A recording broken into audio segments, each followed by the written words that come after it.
வணக்கம், இது உங்கள் தினக்கதிர். குடியரசுத் தலைவர் பரிந்துரை விவகாரம் தொடர்பாக பிற மாநில முதல்வர்கள் மற்றும் அரசியல் தலைவர்களை தனது அரசு அணுகும் என்று தமிழக முதல்வர் ஸ்டாலின் வெள்ளிக்கிழமை அறிவித்தார். மாநில மசோதாக்களை கையாளும் போது ஆளுநர்கள் மற்றும் குடியரசுத் தலைவருக்கு காலக்கெடு விதிக்க முடியுமா என்பது குறித்து உச்ச நீதிமன்றத்தின் கருத்தை ஜனாதிபதி திரௌபதி முர்மு கோருவது இந்த விஷயத்தை பற்றியது. ஒரு குறிப்பிடத்தக்க அரசியலமைப்பு விஷயமாக அவர் கருதுவதை நிவர்த்தி செய்வதற்கான ஒருங்கிணைந்த அணுகுமுறையை பிரதிபலிக்கும் வகையில் இந்த விவகாரத்தில் மற்ற மாநிலங்களுடன் கலந்தாலோசிப்பதன் முக்கியத்துவத்தை ஸ்டாலின் வலியுறுத்தினார்.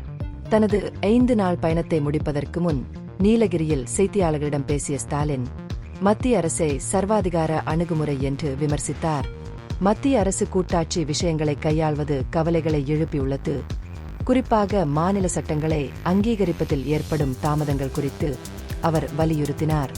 மாநில உரிமைகள் மற்றும் சுயாட்சி தொடர்பாக தமிழக அரசுக்கும் மத்திய நிர்வாகத்திற்கும் இடையே நடந்து வரும் பதட்டங்களை முதலமைச்சரின் கருத்துக்கள் அடிக்கோடிட்டு காட்டுகின்றன. வரவிருக்கும் 2026 சட்டமன்ற தேர்தல் குறித்து கேட்டபோது திராவிட மாதிரி அரசு அதன் வெற்றி பயணத்தை தொடரும் என்று ஸ்டாலின் நம்பிக்கை தெரிவித்தார். 2026 தேர்தலில் மட்டுமல்ல, 2031 மற்றும் 2036 ஆண்டுகளிலும் திராவிட மாடல் தமிழ்நாட்டில் ஆட்சிக்கு வரும் என்று அவர் உறுதியளித்தார். அவரது அறிக்கை திமுகவின் நீண்டகால தொலைநோக்கு பார்வையையும் அதன் நிர்வாக அணுகுமுறையில் தொடர்ச்சியான அர்ப்பணிப்பையும் குறிக்கிறது. குன்னூரில் ஹாக்கி மைதானம் அமைக்க வேண்டும் என்ற கோரிக்கையை அரசாங்கம் பரிசீலிக்கும் என்று கூறி உள்ளூர் வளர்ச்சி பிரச்சினைகளையும் ஸ்டாலின் எடுத்துரைத்தார். நீலகிரி வருகையின் போது திமுக அரசுக்கு குடியிருப்பாளர்கள் மற்றும் சுற்றுலா பயணிகள் காட்டிய அமோக ஆதரவை அவர் குறிப்பிட்டார். மலர் கண்காட்சி எதிர்பார்ப்புகளை மீறியது என்று அவர் கூறினார். இது மாவட்டத்தின் சுற்றுலா வெற்றி மற்றும் பொதுமக்களின் உற்சாகத்தை எடுத்துக்காட்டுகிறது.